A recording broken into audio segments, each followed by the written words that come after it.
Shivaratri sir. Shivaratri Mansoor Shivaratri okay కదా కనీసం ఇది అయిపోండి.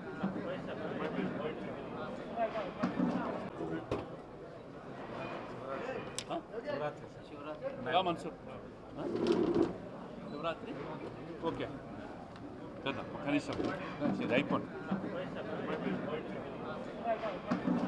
నేను మాట్లాడు శివప్రసాద్తో మాట్లాడు, ఇది గుర్తుపెట్టుకొని నాతో మాట్లాడు మళ్ళా.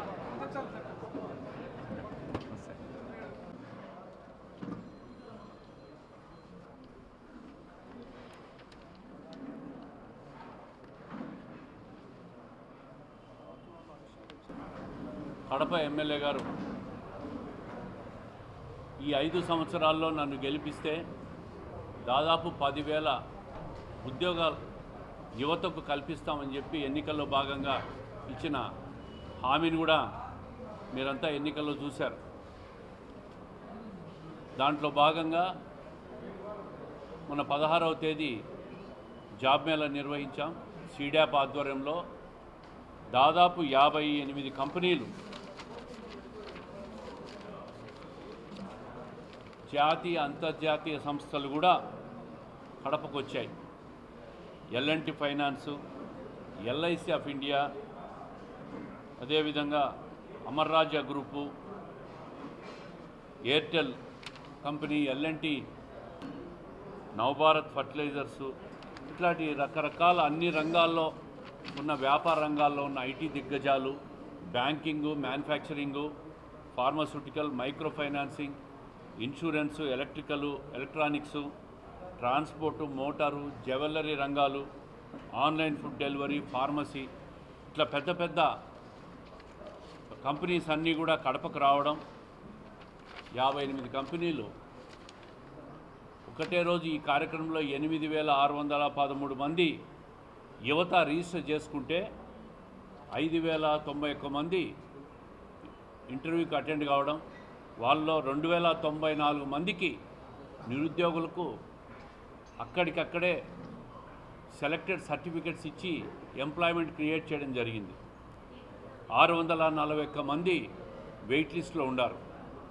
నేను ఈ సందర్భంగా చెప్తా ఉండా, 2,094 మందికి ప్రభుత్వం వచ్చిన తర్వాత మొదటి సంవత్సరంలో ఈ జాబ్ మేళా ద్వారా కడప నియోజకవర్గమే కాదు కడప జిల్లా వ్యాప్తంగా 2,094 మందికి వివిధ ప్రైవేట్ కంపెనీల్లో ఉద్యోగాలు కల్పించడం జరిగింది. కడపను గార్బేజ్ క్లీనింగ్లో కానీ శానిటేషన్లో కానీ వాళ్ళు సిఎస్ఆర్ కింద తీసుకురావడం, మేము కానీ ఎమ్మెల్యే గారు కానీ గత నెల నుంచి వాళ్ళతో మాట్లాడి చేసిన కృషి ఇది. తొందరలో వాళ్ళు కూడా కడపకు వచ్చి 2 చోట్ల పర్యటించి ఏమేమి రాబోయే సంవత్సరంలో చేస్తారని కూడా తెలియజేస్తూ ఉన్నాం. ఎందుకంటే కార్పొరేషన్ను మీరు చూస్తూ ఉండారు, గత 10 సంవత్సరాలుగా కార్పొరేషన్లో ఉండే కంపెనీ ఎత్తినవాడు లేడు. ఇప్పుడిప్పుడే స్వచ్ఛ కడప, మన కడప అని చెప్పి ఎమ్మెల్యే గారు ప్రతి వారం 2 రోజులు తిరుగుతూ ఆ కార్యక్రమాన్ని చేస్తూ క్లీన్ చేయడము, గార్బేజ్ ఎత్తించడము ఇవన్నీ చేస్తూ ఉన్నాం. కార్పొరేషన్ దగ్గర ఆరాకొరా నిధులు ఉన్నాయి. అందుకే పెద్ద కంపెనీలు సిఎస్ఆర్ కాలంలో తీసుకొని వస్తే వాళ్ళే బాధ్యత తీసుకొని ఫ్రీగా కడప నగరాన్ని సుందర నగరంగా చేసేదానికి చేయూతనిస్తామని ముందుకు వచ్చినారు ఐటీసీ గ్రూప్ వాళ్ళు. వాళ్ళని కూడా మనం అందరం ప్రోత్సహిస్తాం. తొందరలో వాళ్ళకి వచ్చి మీకు అందరికీ కూడా తెలియజేస్తాం. స్వచ్ఛాంధ్ర కార్పొరేషన్ పట్టాభి గారు, వారు కూడా ఎమ్మెల్యే, ముగ్గురు వాళ్ళ పర్యటన తొందరలో ఉంటుంది, మీకు తెలియజేస్తాం. తప్పు చేసిన వాడికి శిక్ష తప్పదు. తప్పు చేశాడు, చట్టం తన పని తాను చేసుకుపోతుంది. అది కాదా, ప్రజలు ఓట్లేసి కార్పొరేటర్ చేసి మేయర్ చేస్తే ఆయనే మేయరు, ఆయన భార్య కాంట్రాక్టరు, ఆయన కొడుకు కాంట్రాక్టరు, ఆయనే చెక్కులు రాసి పేమెంట్లు ఇస్తాడు, ఆయనే వర్కులు ఇస్తాడు వాళ్ళకు. ఇది మున్సిపల్ చట్టాన్ని ఉల్లంఘించడమా కాదా? దీనిపైన విజిలెన్స్ ఎంక్వైరీ జరిగింది. స్పష్టంగా విజిలెన్స్ వాళ్ళు తప్పు చేశారని చెప్పి రిపోర్ట్ వచ్చిందని చెప్పి మీకే పేపర్లో మీరు అందరూ రాశారు, చూసాము. ప్రభుత్వం దాని మీద తప్పకుండా చర్యలు తీసుకుంటుంది. తప్పు చేసిన వాడికి అనర్హత వస్తుంది. ఇంక కోర్టులకు పోయి ఏమైనా షెల్టర్ తీసుకుంటాడని చూద్దాం. చాలా గొప్ప మనిషిని చెప్పుకుంటున్నాడు కదా ఆయన. కడపనంతా 10 సంవత్సరాలుగా తీర్చిదిద్దినాను, కంపు కడపను ఇంకా పెద్ద కంపు చేశానని చెప్పుకుంటున్నాడు కదా. మరి ఆయన కింద ఉన్న కంపుకు ఆయన సమాధానం చెప్పుకోవాలి. నోటీస్ ఇచ్చింది కమిషనర్, ప్రభుత్వం కూడా తొందరలో నోటీస్ ఇస్తుంది. నువ్వు ఈ విధంగా నియమ నిబంధనలు, మున్సిపల్ యాక్ట్ ప్రకారం నియమ నిబంధనలు ఉల్లంఘించినావు, దీని మీద నీ సమాధానం ఏందని చెప్పి ప్రభుత్వం కూడా ఆయనకు నోటీస్ ఇస్తుంది. ఆయన నోటీస్కు నేను తప్పు చేయలేదని దమ్ము ధైర్యం ఉంటే సమాధానం ఇచ్చుకోము. కోర్టుకు పోయి స్టేటస్ ఆర్డర్లు తెచ్చుకోకుండా నేను తప్పు చేయలేదని నిరూపణ చేసుకోమను ధైర్యం ఉంటే. ఇష్టానుసారంగా కార్పొరేషన్ను సొంతమని గుత్తాధిపత్యం తీసుకొని వాడుకుంటారా వీళ్ళు ఇష్టమా? దొరకరా తప్పు చేస్తే? ఇన్ని రోజులు ప్రశ్నించేవాడు లేదని వాళ్ళు ఇష్టం వచ్చినట్లు కార్పొరేషన్ను వాళ్ళ స్వాధీనం చేసుకొని స్వార్థానికి వాడుకొని అవినీతి కంపు కొట్టించుకునే కాకుండా కడప కంపు కూడా ఎత్తకుండా పెట్టినారు.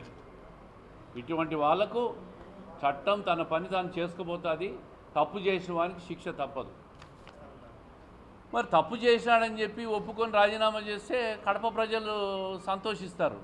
ఇప్పటికైనా నీ తప్పు తెలుసుకున్నావు, తప్పుకునేందుకు సంతోషం అని చెప్పి కడప నగర ప్రజలు సంతోషిస్తారు. మరి ఆయనకు అంత విజ్ఞత ఉందో లేదో మనకు తెలియదు కదా.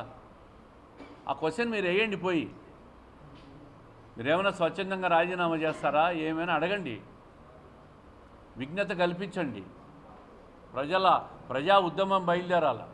అవినీతి చేసిన వాళ్ళు ప్రజలు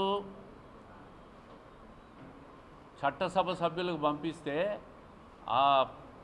దాన్ని ఆసరాగా తీసుకొని కుటుంబ సభ్యులకు కట్టబెట్టిన పరిస్థితి నాకు తెలిసి రాష్ట్రంలో ఏడా జరగలే, ఇక్కడే జరిగింది.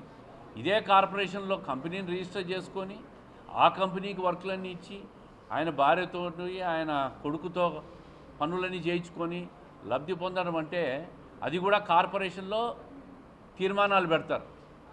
దానికి ఆ తీర్మానాలు ఆమోదించేది ఎవరు? ఆ మీటింగ్ను కన్వీన్ చేసేది ఎవరు? మేయర్. మరి ఆయన వాళ్ళ భార్య పెట్టాడని ఆయన ఆమోదించుకుంటూ పోతుంటాడా? కొడుకు పెట్టాడని ఆయన ఆమోదించుకుంటూ పోతుంటాడా? దానికి పేమెంట్ ఇమ్మని చెప్పి కమిషనర్కు డైరెక్షన్స్ ఇస్తుంటాడా? రాటిఫికేషన్లు చేస్తూ ఉంటాడా? దీనికి ఎవరు చెప్పాలి సమాధానం? ప్రభుత్వం నోటీస్ ఇస్తుంది, ఆయన సమాధానం చెప్పాలి. కానీ ప్రజలకు సమాధానం చెప్పాలండి, నువ్వు తప్పు చేసావా లేదా అని. ఆ సమాధానం దయచేసి మీడియా వాళ్ళు మీరు రాబట్టండి అని చెప్పి మీ విజ్ఞప్తి చేస్తూ ఉంటా.